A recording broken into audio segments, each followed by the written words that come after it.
Est-ce que vous m'entendez bien? Ouais. Alors, tout d'abord, bonjour à tous. On est enchantés d'être ici pour vous présenter un peu les étapes importantes d'une création d'entreprise, de comment on aborde une création d'entreprise, comment on crée son projet. Vous êtes certainement à différents stades un peu de votre projet de création, soit au balbutiement, soit vous avez déjà votre projet bien finalisé et puis vous avez peut-être des petites questions pour finaliser votre projet. Et du coup, on est là pour venir vous accompagner et répondre à vos questions. Donc, je vais vous présenter brièvement, où chacun va se présenter. Je vais laisser la parole peut-être à Stéphane. Bonjour. Du coup, moi je suis notaire sur Saint-Malo. Donc je suis Stéphane Le Jamtel. Nous, notre fonction de notaire, on a plusieurs casquettes. On est un petit peu le chef d'orchestre en fait lorsqu'il y a une création d'entreprise, parce qu'on est en lien avec les experts comptables, avec les avocats. Et on est là aussi pour finaliser les actes, puisqu'on fait des actes authentiques. Donc on est responsable de nos clauses. Et ça nous permet, et ça vous permet effectivement surtout d'assurer une sécurité juridique et puis un accompagnement donc sur la création, sur le développement de votre entreprise, et puis sur tout ce qui est la gestion de patrimoine également. Donc comment appréhender le futur. Alors, soit sur de bonnes choses, ou alors il faut aussi anticiper tout ce qui est d'éventuels décès du chef d'entreprise. Donc on parle effectivement un peu de malheur, mais il faut anticiper. Et dès qu'on est créateur d'entreprise, il faut tout le temps anticiper. Voilà.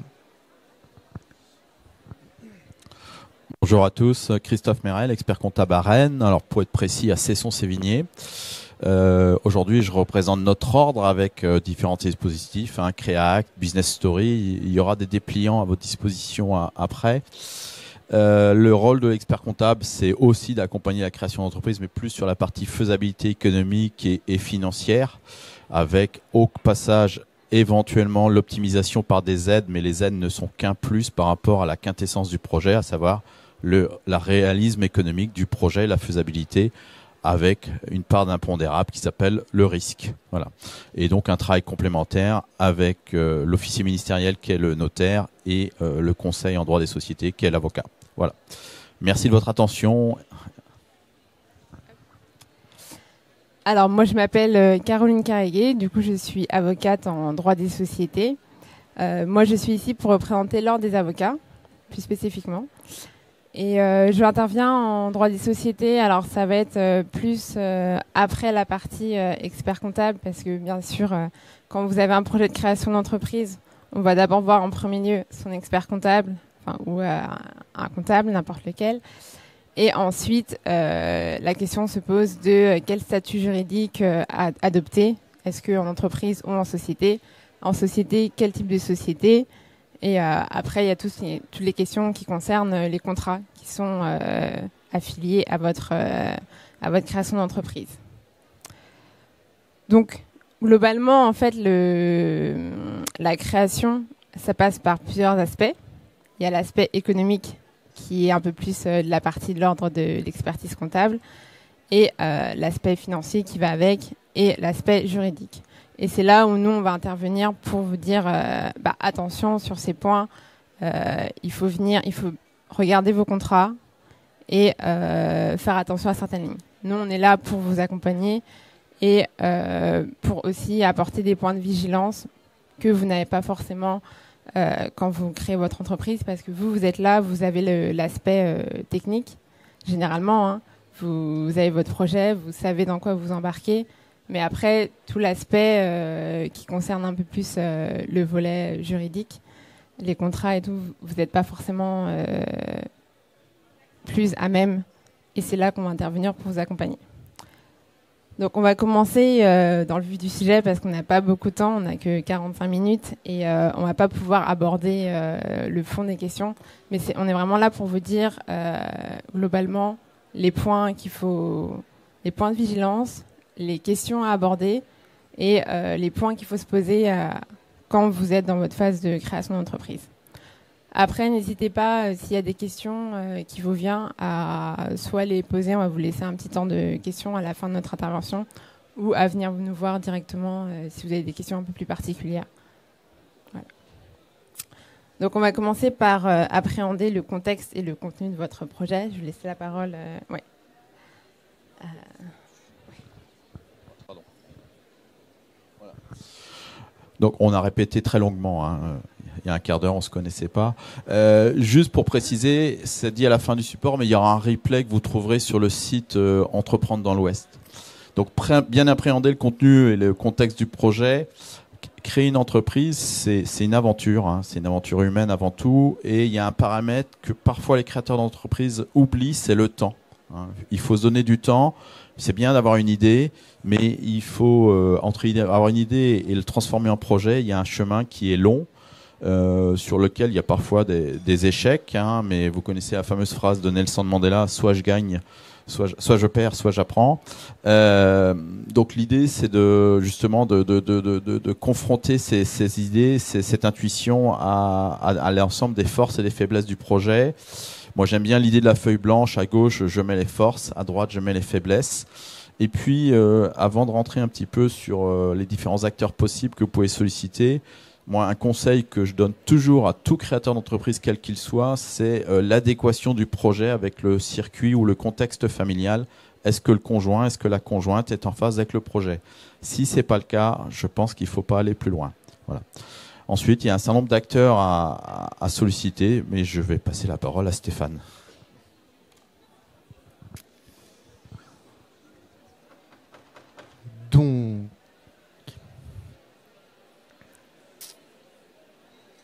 Donc les acteurs à solliciter, c'est au premier lieu un expert comptable. Donc l'expert comptable, il va vous définir effectivement un business plan. Après, vous avez effectivement, vous avez trois aspects. Donc vous avez un aspect juridique, un aspect fiscal et puis un aspect social. Donc la première chose, effectivement, c'est ce que vous évoquez, Christophe, l'aspect humain.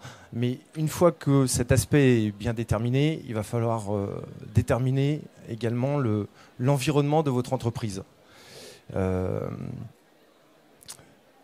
Donc ça, on va le voir un petit peu plus loin, je crois, me semble-t-il.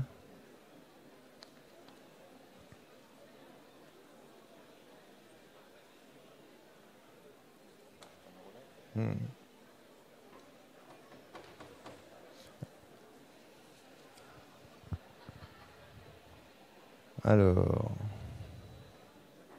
une fois que vous êtes entouré moi, à mon sens, il faut déjà bien déterminer vos intervenants, hein. Je passe au slide suivant. Donc la première des choses à faire, hein, c'est le business plan, comme l'a dit à juste titre Stéphane, c'est-à-dire rentrer des chiffres pour faire simple dans des cases et voir si ça passe. Et ensuite, au niveau de l'appréhension du contexte, c'est optimiser. Aujourd'hui, un certain nombre de créateurs ou repreneurs d'entreprises sont déjà salariés. Ils peuvent éventuellement être liés par une clause de non-concurrence. Donc ça, c'est quelque chose à regarder dans votre contrat de travail. Encore faut-il qu'elle soit valable. Il y a aussi un devoir de loyauté vis-à-vis de votre ex-employeur, hein. Vous ne pouvez pas vous permettre de créer une activité juste à côté pour parler vulgairement, en piquant toute la clientèle. Et puis, il vaut mieux, je dirais, partir en bonne entente avec son ancien employeur, qui sera, au moins dans un premier temps, peut-être un pourvoyeur de business, puisque vous pourriez être sous-traitant pour lui. Un deuxième point qui reste un point secondaire, hein, de temps en temps, on rencontre des créateurs d'entreprises qui me disent « j'ai le droit à ça, j'ai le droit à la RE, j'ai le droit à l'ACRE, etc. » Oui, mais ces aides-là, ce ne sont que des plus, hein. Les deux aides les plus connues, alors je ne vais pas toutes vous les citer, les aides, on les estime entre 1500 et 2000 en France, toutes les aides, hein, diverses et variées, mais les deux aides les plus connues pour quelqu'un qui crée une entreprise et qui, alors je devrais peut-être pas le dire comme ça, mais je le dis comme ça, mais qui, par rapport à son projet de création d'entreprise, et idéalement est au chômage, sachant qu'on peut obtenir le chômage au travers de ce qu'on appelle le CEP, c'est-à-dire la démission pour création d'entreprise. C'est un processus qui dure entre 3 et 6 mois. Mais donc les deux aides principales auxquelles le créateur peut accéder, c'est d'une part l'exonération ACRE, c'est celle qui est mise sur la dernière ligne du slide. L'exonération ACRE qui est très très ancienne, puisque moi quand j'étais étudiant elle existait déjà. L'exonération ACRE, c'est pas de charge sociale, je parle pas de décalage, c'est pas de charge sociale, c'est une exonération de charge sociale pendant 1 an. Alors il y a des conditions, il y a des plafonds, etc. Mais grosso modo, retenez, c'est pas de charge sociale pendant 1 an, c'est l'État qui paye à votre place. Et puis la deuxième aide qui a été mise en place par M. Sarkozy quand il était à Bercy en 2004, c'est ce qu'on appelle le cumul indemnisation création d'entreprise avec Pôle emploi. Alors sous deux formes, soit je garde mon chômage et je me paye peu sur l'entreprise pendant 15, 18, voire 24 mois, soit Pôle emploi me verse un capital qui représente à peu près 45% de mes droits. Ces deux aides-là, c'est juste passé à 60%, me dit Caroline. Merci. Donc, c'est 60% de vos droits. Ces deux aides-là, l'ACRE et le cumul indemnisation Pôle emploi création d'entreprise, sont deux aides qui vont être un plus par rapport à votre projet. Mais votre projet en soi, il doit être viable économiquement à lui tout seul. Moi, je fais toujours mes prévisionnels ou mes business plans. Je fais toujours mes prévisionnels sans tenir compte des aides. Les aides, c'est un plus. Mais le projet, il doit être viable économiquement en soi. Sinon, j'ai envie de dire, faut pas se lancer. Voilà. Je passe maintenant la parole à Caroline qui va nous parler de la protection du patrimoine personnel et puis du statut du dirigeant. Merci. Je vais juste insister un petit peu sur la clause de non-concurrence. Effectivement, vous êtes soit vous avez démissionné ou vous avez mis fin à votre contrat de travail, ou vous étiez associé, vous n'êtes pas forcément ancien salarié, vous pouvez être un ancien associé de notre entreprise. Dans les deux cas, vous pouvez avoir une clause de non-concurrence. Alors, nous, on va venir faire attention à cette clause-là parce que ça veut dire quoi? Ça veut dire que vous ne pouvez pas faire une activité qui est concurrente à l'entreprise auquel vous apparteniez avant. Sauf que cette clause de non-concurrence, elle doit avoir des limites. C'est-à-dire que votre ancien employeur ne peut pas vous dire vous n'avez pas le droit d'exercer dans toute la France pendant 10 ans. Ça, c'est trop restrictif pour vous. Et donc, la loi ne lui permet pas. Donc, nous, on est là aussi pour intervenir, pour regarder votre clause. Effectivement, s'il y a bien un champ géographique qui a été délimité, s'il y a un champ territorial, une durée, généralement, elle est de 3 ans. On ne va pas plus loin. Et donc, la durée, le champ territorial, ça se résume... par exemple, à votre ville, à la Bretagne, mais que ce ne soit pas non plus trop vaste. Et dans ces cas-là, si c'est le cas, cette clause-là, elle n'est pas valable. Donc ça, c'est aussi un point d'attention. Ensuite, la partie sur les aides à la création. Alors là, juste pour vous dire, n'hésitez pas. Parce que vraiment, c'est un dispositif qui a été créé pour vous aider dans votre création d'entreprise. Mais il faut savoir que vos droits Pôle emploi, ça a une durée limitée. Donc effectivement, quand vous faites votre business plan, il faut bien faire attention à ce que vous ayez anticipé et qu'au bout d'un moment, vos droits ils s'arrêtent et qu'il va falloir toucher une rémunération qui va être payée par votre société. Et sachant que ce n'est pas la simple rémunération, c'est aussi les cotisations sociales qui vont être payées par votre société. Ensuite, concernant la prise en compte de votre statut familial et personnel. Effectivement, c'est un point aussi qui est important parce que nous, on est là, on va venir voir votre projet et vous accompagner dans votre projet, mais il y a toute la partie, votre accompagnement, tout ce qui gravite autour de vous, en fait. Et ça, je vais peut-être laisser un petit point à Stéphane pour parler des... Pour protéger votre famille,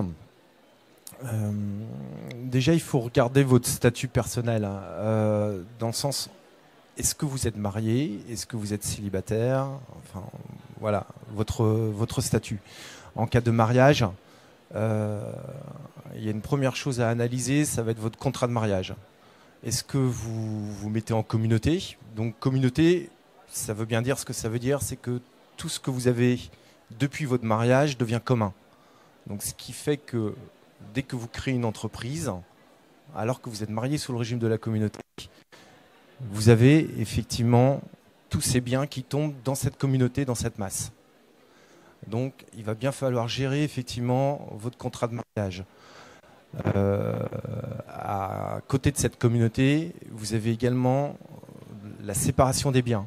Donc, c'est peut-être l'idée qu'il faudra mettre en place, hein, c'est-à-dire de bien séparer les patrimoines entre le patrimoine personnel, le patrimoine professionnel.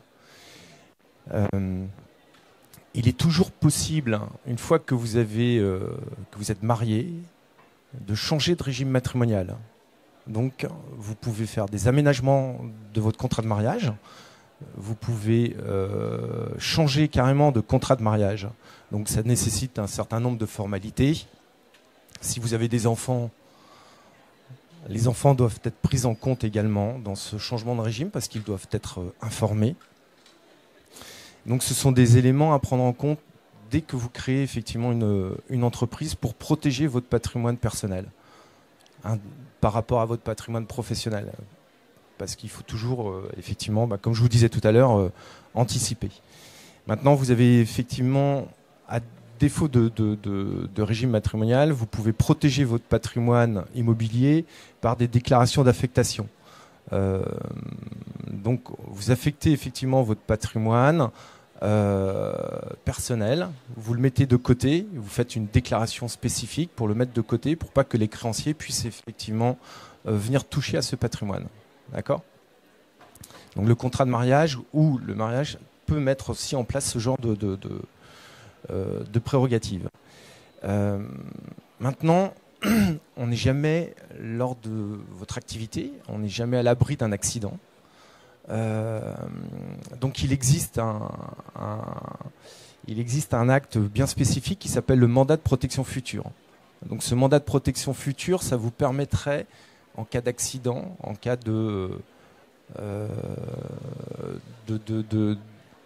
d'absence de capacité, de nommer un mandataire pour gérer la situation à votre place. Donc ça, ce sont des actes authentiques qui sont mis en place. Et puis, il faut que vous vous rapprochiez également de tout ce qui est les banques ou les assurances pour mettre en place effectivement les plus fortes quotités d'assurance ou celles qui vous correspondent le mieux. En cas de décès, en cas de prévoyance, en cas d'accident de la vie, enfin voilà. Donc ça, ce sont des éléments, donc là on est toute une assemblée, mais ce sont des éléments qui s'analysent au cas par cas.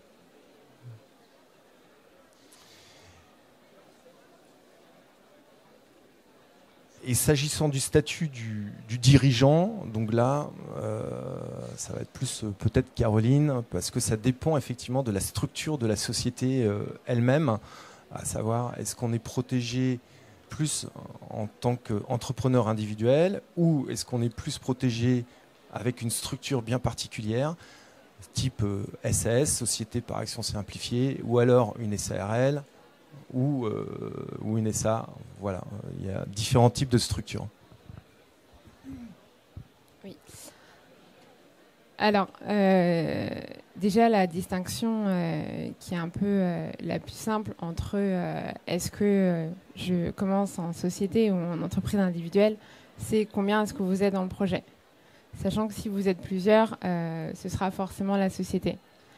Ensuite, le deuxième point, c'est qu'à partir du moment où vous êtes en société, la distinction entre patrimoine personnel et professionnel, elle est automatique.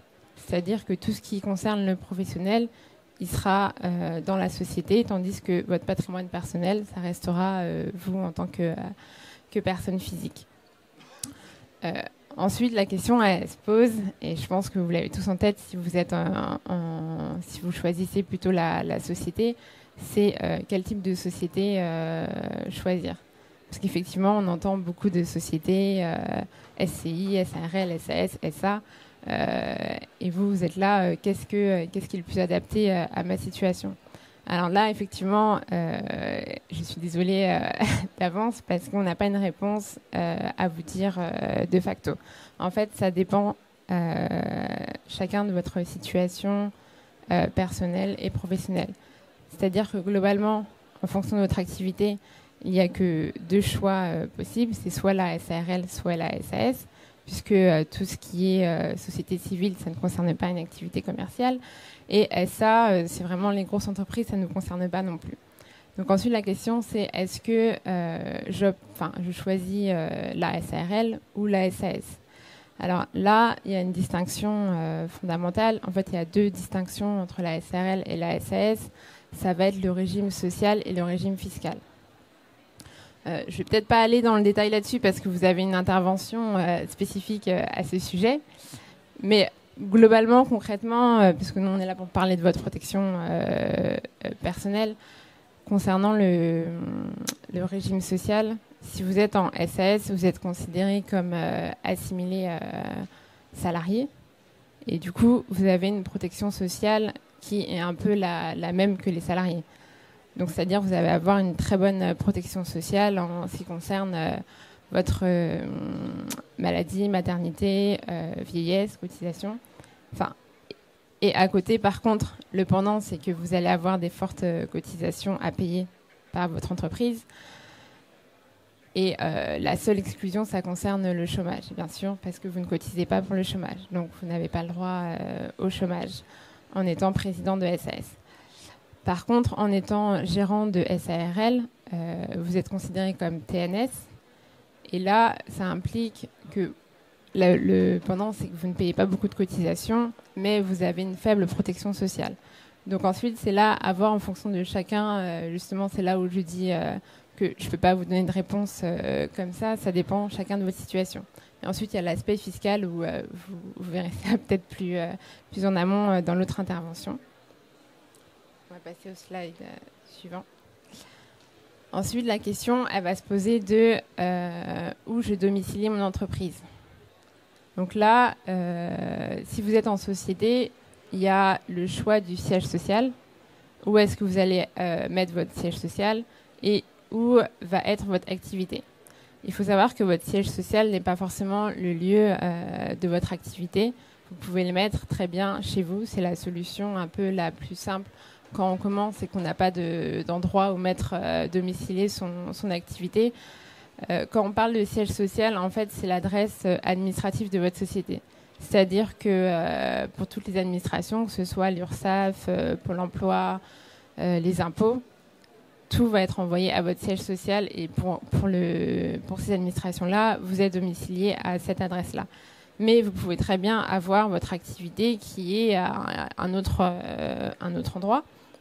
Et c'est notamment le cas, si vous avez une activité commerciale, un local commercial, vous pouvez avoir votre activité donc, au niveau du local commercial et votre siège social chez vous.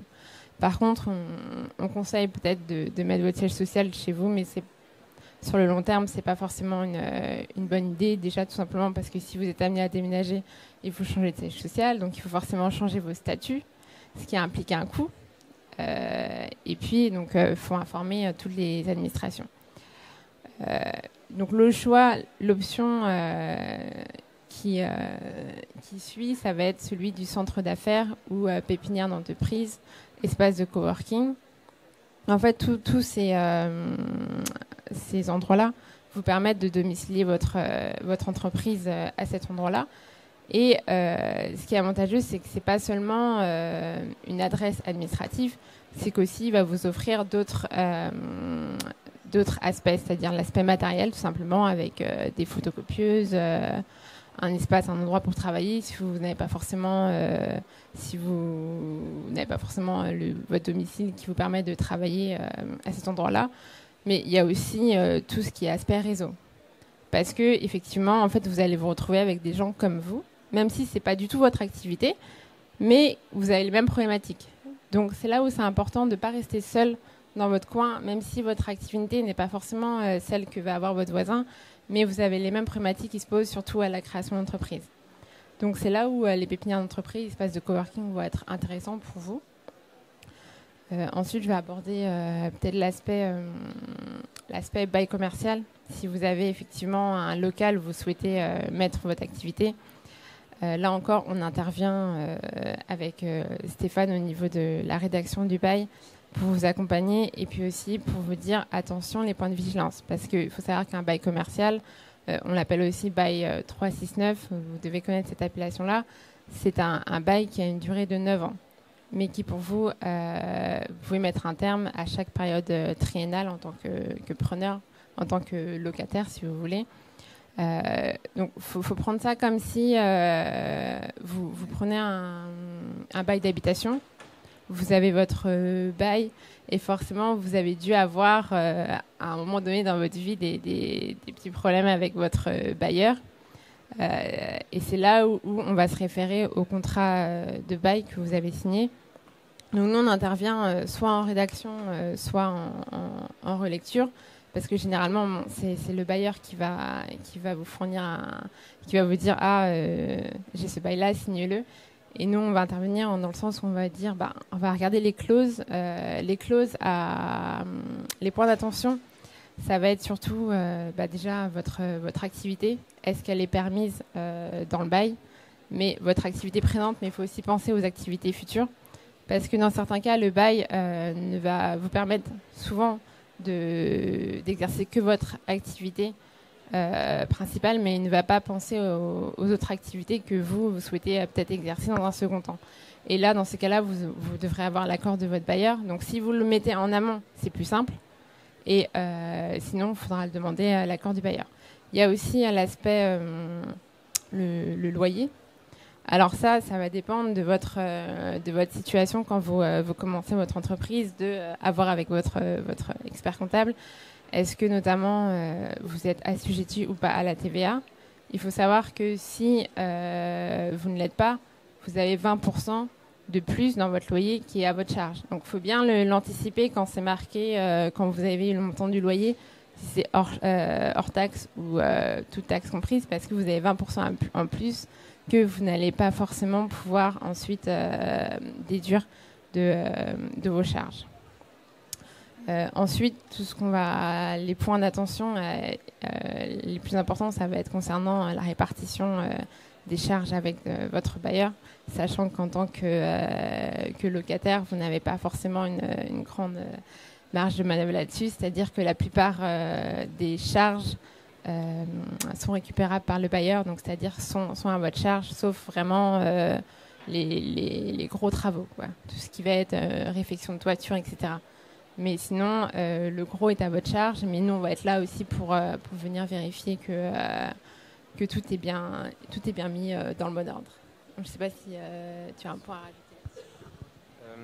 Donc du coup, comme dit Caroline, au niveau du bail commercial, il y a des prérogatives. Ouais. La destination, effectivement, du local, au niveau de votre activité, parce qu'elle peut être très restreinte.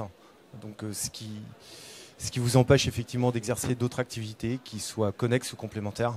Ce qu'il faut savoir, c'est que dès que vous signez un bail commercial, vous disposez de la propriété commerciale. Donc du coup, il y a une valeur économique. Ça veut dire que ce bail commercial, vous pouvez le vendre.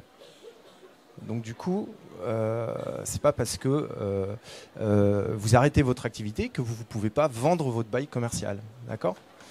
Donc ça a une valeur.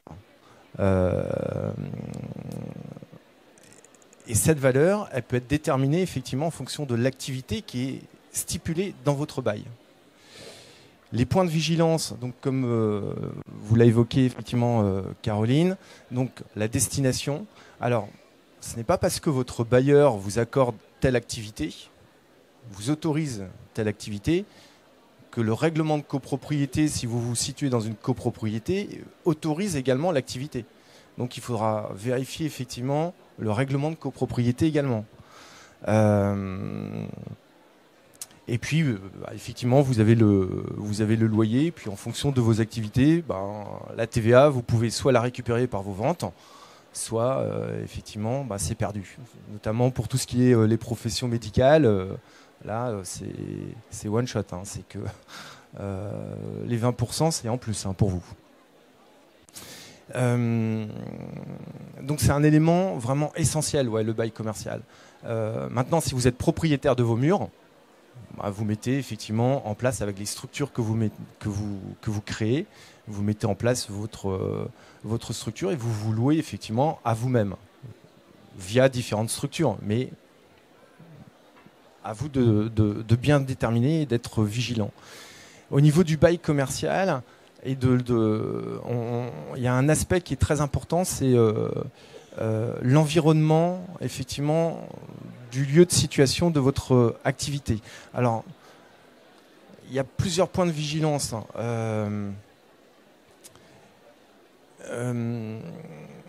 Moi, ce que je propose généralement aux créateurs d'entreprises, c'est de faire bien sûr un diagnostic de l'entreprise. Donc, il faut élaborer effectivement une présentation de l'entreprise. Alors, votre vendeur, lui, il doit vous apporter un certain nombre d'éléments. Donc, je vais vous lister les éléments que je trouve primordiaux. Donc, le premier point, c'est l'historique de l'entreprise. Il faut que vous connaissiez l'historique de l'entreprise. Maintenant, si vous êtes créateur, vous êtes créateur. Mais si vous rachetez, effectivement, il faut connaître cet historique. Bon, les marchés, les produits, la concurrence, le positionnement, la structure de clientèle, les zones de chalandise, bien évidemment, l'évolution potentielle de votre chiffre d'affaires ou du résultat, bon, les fournisseurs, les contrats en cours, tout ce qui est location, le bail, on vient de l'évoquer, le stock, le matériel, et puis tout ce qui est informatique, puisque ce sont des gros postes à ce jour, les postes d'informatique. Tout ce qui est protection, et puis on voit de plus en plus aussi tout ce qui est cybersécurité. Donc soyez très vigilants là, sur ces notions. Tous les sites e-commerce. Et lorsqu'on met en place un bail commercial, il y a tout ce qui est la réglementation au niveau de l'hygiène, la sécurité et l'accessibilité, tout ce qui est l'environnement.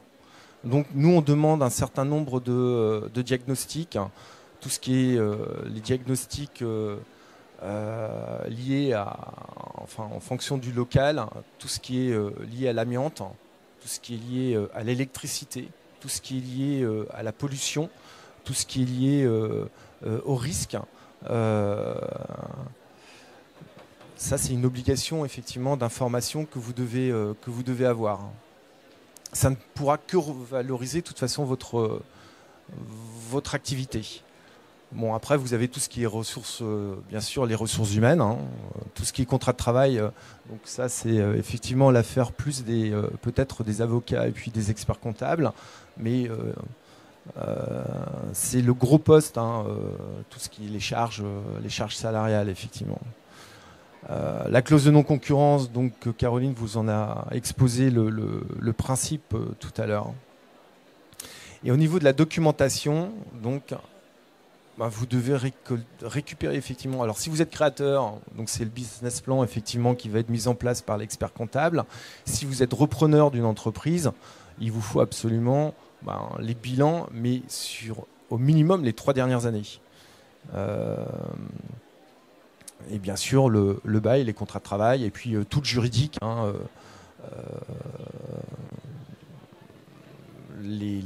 Tout le juridique, c'est-à-dire les statuts, les différents procès-verbaux d'assemblée générale s'il y en a eu, les extraits cabis, enfin voilà quoi. Donc le diagnostic environnemental, je pense que c'est une notion qui est très importante et qui n'est pas forcément prise en compte lorsqu'on fait une création d'entreprise ou lorsqu'on est repreneur. Donc maintenant, on est de plus en plus vigilant effectivement sur ces notions.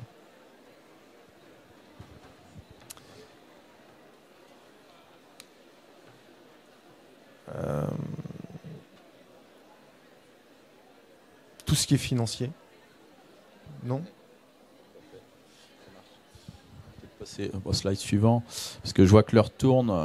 Effectivement, on ne sera pas exhaustif sur cette grosse demi-heure d'intervention, mais sachez qu'il y a un certain nombre d'activités qui sont réglementées. On vous en a mis quelques-unes à l'écran. Il y a également tout ce qui est profession médicale, bien sûr, tout ce qui est profession libérale au sens large. Vous en avez 3 exemples devant vous. Si je prends l'exemple du CHR, parce qu'avec les émissions de télé, tout le monde se croit restaurateur, d'abord c'est un métier, et puis pour exercer ce métier, il faut suivre 2 formations. Une première formation qui s'appelle le permis d'exploitation, qui est une formation de 3 jours. Ça, c'est un exemple. Et puis la deuxième formation, c'est une formation qui est relative à l'hygiène qui s'appelle AHACP. Donc ça veut dire qu'il faudra bien penser à tous ces éléments-là, au même titre que la protection sociale personnelle, au même titre que la protection de la famille, en amont de la création d'activités. Voilà. Bon, le business plan, je vais être rapide, on en a déjà pas mal parlé. Hein. C'est le préalable indispensable. Hein. Le business plan ou le prévisionnel, moi j'appelle ça une étude de faisabilité. À quelles conditions de chiffre, quelles conditions de marge, quelles conditions d'achat, quelles conditions de financement le projet est viable et me permet de gagner. Si je souhaite gagner 2 000 € net par mois, est-ce que ça passe? Si je souhaite gagner 10 000 € net par mois, est-ce que ça passe? Donc ça, c'est un minimum. Nous, on le fait en général sur la durée du prêt, sachant que lors d'un rachat ou une reprise d'entreprise, Stéphane l'a dit, l'usage, c'est de faire un financement sur 7 ans. Et lorsque c'est une création pure, nous, on fait plutôt sur 60 mois et 36 mois, c'est un minimum. Voilà. Les conditions commerciales, je vais repasser la parole à Maître Caroline. En ce qui concerne les contrats, je vais être très bref aussi, parce qu'on n'a pas beaucoup de temps. Il va falloir voir les clauses des contrats, effectivement, que vous allez signer en premier lieu, parce que quand vous allez commencer votre activité, vous allez forcément passer des contrats de partenariat, des contrats commerciaux. Vous allez devoir rédiger aussi des conditions générales de vente, surtout si vous avez un site internet. Il faut savoir que les CGV, c'est obligatoire. Faites attention au copier-coller de ce que vous trouvez sur Internet, puisque les conditions générales de vente ne sont pas adaptées justement à toutes les activités, et chaque spécificité que vous allez avoir, il va falloir justement les prendre en compte, et nous, c'est là qu'on intervient et qu'on les met dans les conditions générales de vente, parce que vous allez avoir des clients, et tout comme vous achetez, vous passez des achats sur Internet ou des achats en physique, il va y avoir des clients qui vont être mécontents, et là en fait on va venir justement carrer vos relations commerciales, et pour ne pas que vous ayez des insatisfactions, des clients qui puissent justement revenir vers vous et vous dire là j'ai reçu mon colis qui est endommagé alors que c'est la faute du transporteur et c'est pas votre faute à vous. Que ce soit pas justement votre responsabilité qui soit engagée. Donc c'est un peu les petits points qu'on va voir dans les différents contrats que vous allez signer, et c'est surtout important justement les premiers contrats que vous signez, bien faire attention aux clauses qui sont rédigées dans vos contrats. On va penser ensuite sur la structure juridique. On en a un peu parlé, on en a beaucoup parlé même. Donc c'était la distinction, est-ce que je commence seul ou à plusieurs? Seul, j'ai le choix de l'entreprise individuelle, mais je peux aussi passer en société, parce que la SARL et la SAS sont tout à fait possibles en tant qu'associé unique. On parle alors de EURL pour la SARL à associé unique, et de SASU. Donc c'est les mêmes conditions qui s'appliquent, sauf que vous êtes seul dans votre société. Ensuite, il y a un petit point aussi à faire attention quand vous êtes plusieurs, et dans ces cas-là, vous êtes forcément obligé de passer par une société. Nous, on a tendance à préconiser un pacte d'associés. Alors, un pacte d'associés, c'est quoi? C'est un contrat qui est extra-statutaire. Donc, quand vous créez votre société, vous avez des statuts à rédiger. C'est là, nous, on intervient dans la rédaction de vos statuts, et vous expliquer un peu quels sont vos engagements que passe votre société. Mais il y a aussi l'engagement entre associés. C'est-à-dire que vous allez arriver à 2, 3, 4, 5. Vous allez avoir une répartition de votre capital social qui peut être égalitaire. Ça, c'est ce qu'on a tendance à ne pas préconiser. Mais si, par exemple, vous souhaitez être... on peut l'entendre aussi, hein, vous êtes 2 associés et que vous voulez mettre les billets à 50-50, dans ces cas-là, on va préconiser un pacte d'associés. Pourquoi? Tout simplement parce que la plupart des décisions, elles sont votées à la majorité. Si vous êtes 2 et qu'il y en a un qui s'oppose, vous n'avez pas la majorité. Et dans ces cas-là, qu'est-ce que ça crée? Ça crée un blocage. Et nous, en fait, on est là pour vous dire aussi, pour garantir les intérêts, pas de vous en tant que personne, mais les intérêts de la société. Et donc, on va venir définir qu'est-ce qui se passe en cas de blocage, si vous êtes à 50-50, comment ça se passe, parce que tout simplement, c'est pas viable pour la société. S'il n'y a plus aucune décision qui peut être prise par les associés, là, dans ces cas-là, ça crée un blocage et la société ne peut pas avancer.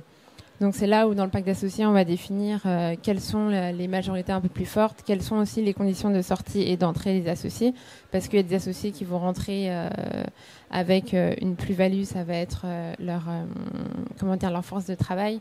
Et dans ces cas-là, on va aussi mettre en place une clause pour les empêcher de sortir au bout d'un certain nombre d'années, parce que si ils veulent céder leur part, vous retrouvez, vous n'avez plus de main d'œuvre si c'est par exemple votre boulanger qui est associé.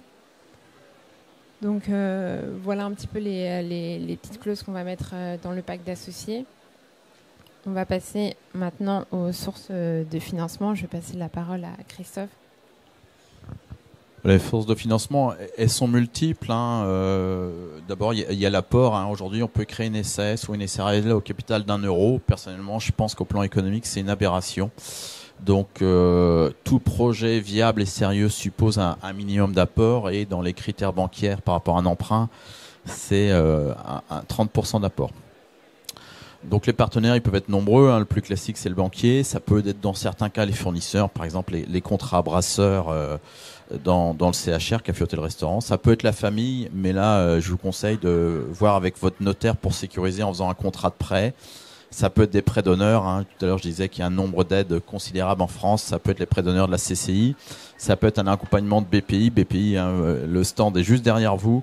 En face, c'est l'État. Et puis, des subventions. Voilà.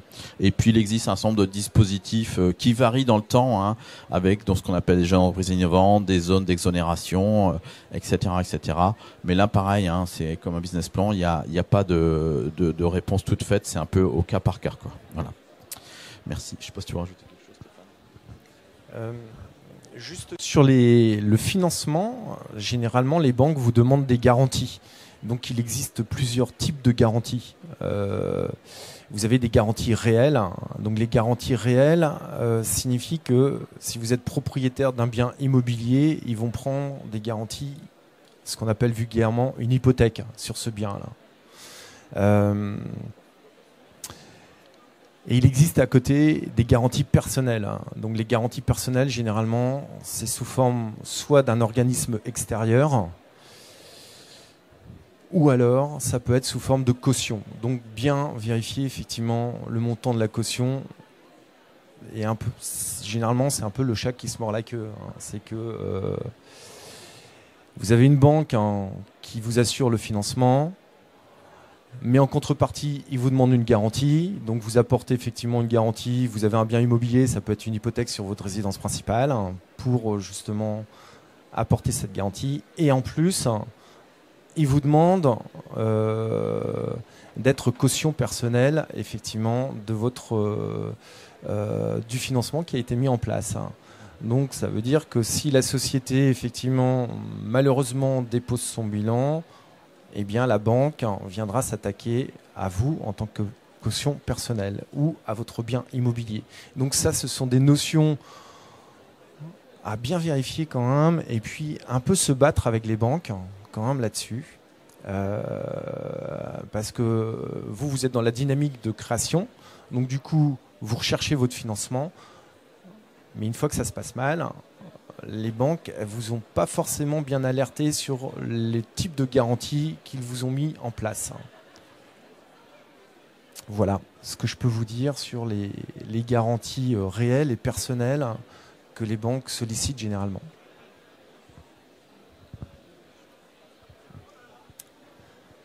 Pour finaliser, on va vous parler un petit peu, très très très brièvement, des centres de formalité. En fait, c'est beaucoup plus simple maintenant, plus simple.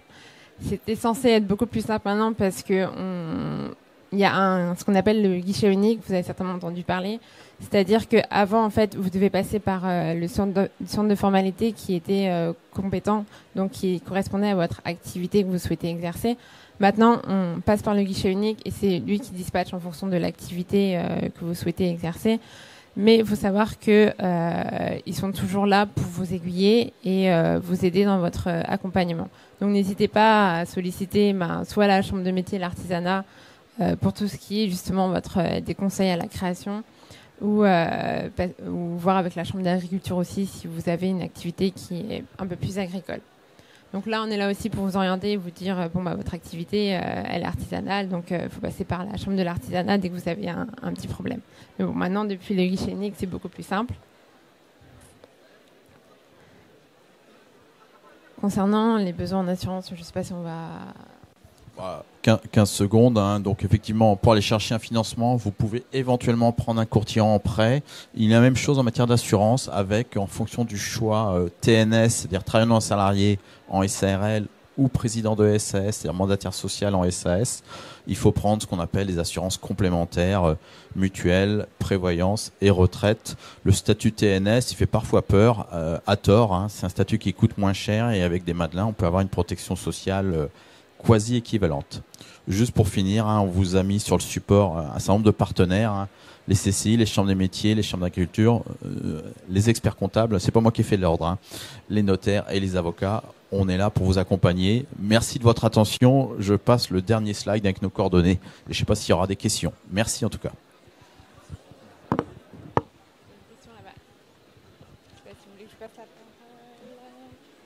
On va laisser 2 petites minutes pour ceux qui ont des questions et après nous on reste là hein, pour éventuellement répondre à des questions plus spécifiques. Je voulais juste savoir la différence entre une micro-entreprise et une entreprise individuelle.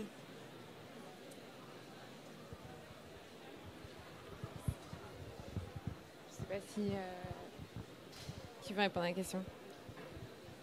Entreprise et auto-entrepreneur. Alors, je vais répondre en entreprise individuelle. C'est une entreprise normale, simplement, on n'a pas créé de société. Une micro-entreprise, c'est des seuils de chiffre d'affaires, alors que je connais très mal, puisque par définition, les micro-entreprises ne sont pas chez nous. C'est moins de 73 000 euros de recettes annuelles. C'est un dispositif, à mon sens, transitoire pour se lancer sans prendre trop de risques, mais qui apporte une protection sociale que je qualifierais personnellement de moyenne, puisque vous payez forfaitairement des cotisations, mais vous ne déduisez aucune charge et vous n'avez pas un régime réel. Donc, on ne déduit pas les charges, on ne cotise pas sur ses vrais revenus et moi, je suis assez prudent sur ce régime-là. C'est très bien pour se lancer ou en cas d'activité complémentaire par rapport à une activité salariée. Mais sur le moyen et long terme, je vous conseille vivement soit de créer une entreprise individuelle qui apporte une certaine protection aujourd'hui, Stéphane l'a dit, soit créer plutôt une SARL ou une SAS. Oui, je vais essayer de laisser parler un petit peu plus fort.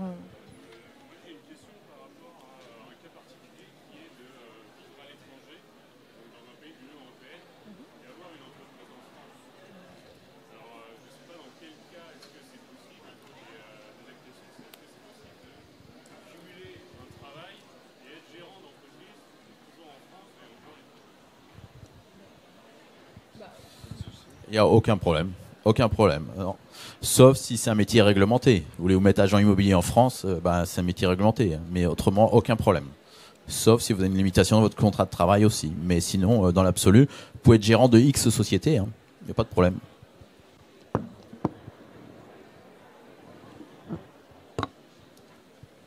Est-ce qu'il y a d'autres questions éventuelles? Oui.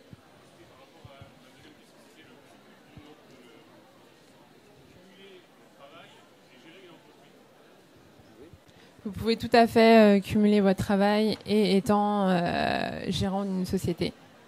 À partir du moment où il n'y a pas de clause dans votre... Ouais, à partir du moment où vous ne faites pas deux mêmes activités face à face et puis que vous n'avez pas une clause de non-concurrence dans votre contrat de travail, vous pouvez parfaitement faire deux activités. Faire attention justement effectivement à ce que ce ne soit pas deux activités concurrentes qui soient dans le même secteur. Là, en tant que salarié, on va pouvoir vous le reprocher. Mais sinon, vous pouvez parfaitement être salarié d'une boîte et avoir votre entreprise à côté. Je ne sais pas si c'est clair pour vous. Oui. Oui.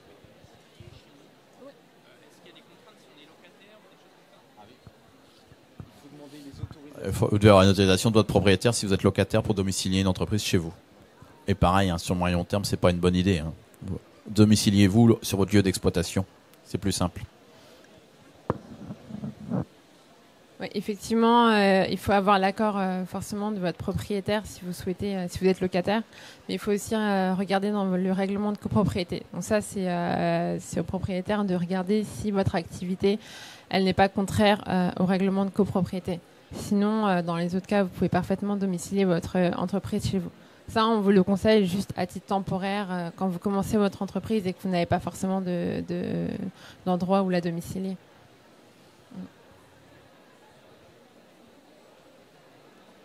Oui. Oui.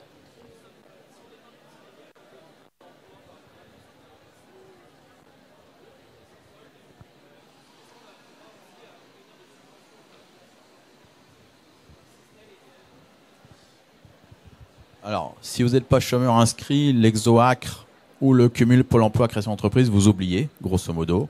Hein, sauf si vous avez moins de 26 ans, etc. Après, la réponse sur la subvention, elle est impossible à donner. Il y a autant de cas de subvention que, enfin, c'est la folie. Par exemple, aujourd'hui, une entreprise industrielle en Bretagne qui investit, il y a un organisme qui s'appelle Brestfab qui subventionne jusqu'à 30% des investissements industriels. Il y a énormément de réponses. Si vous installez à Loudiac ou à Rostronin, il y aura plus d'aide qu'à Rennes parce que c'est un milieu rural défavorisé. Voilà. Donc il faut vraiment frapper à toutes les portes, CCI, etc., etc. Il faut vraiment frapper à toutes les portes. Effectivement, il y a plein de subventions qui existent et qui ne sont pas forcément liées à votre statut de chômeur. Donc vous pouvez, en fait, ça dépend de votre activité, mais il existe plein de subventions qui existent.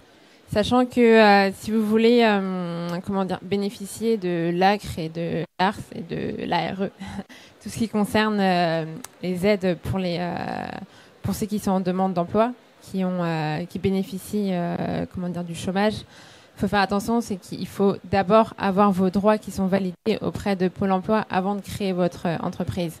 Parce que sinon, vous n'aurez pas le droit à ces aides. Donc là, nous, on fait très attention là-dessus parce que si on crée votre société et que vous n'avez pas encore fait votre demande, vos aides à Pôle emploi, vous ne pourrez pas les bénéficier après parce qu'il faut d'abord être demandeur d'emploi. Je ne sais pas si c'est clair. Est-ce que vous avez d'autres questions éventuelles?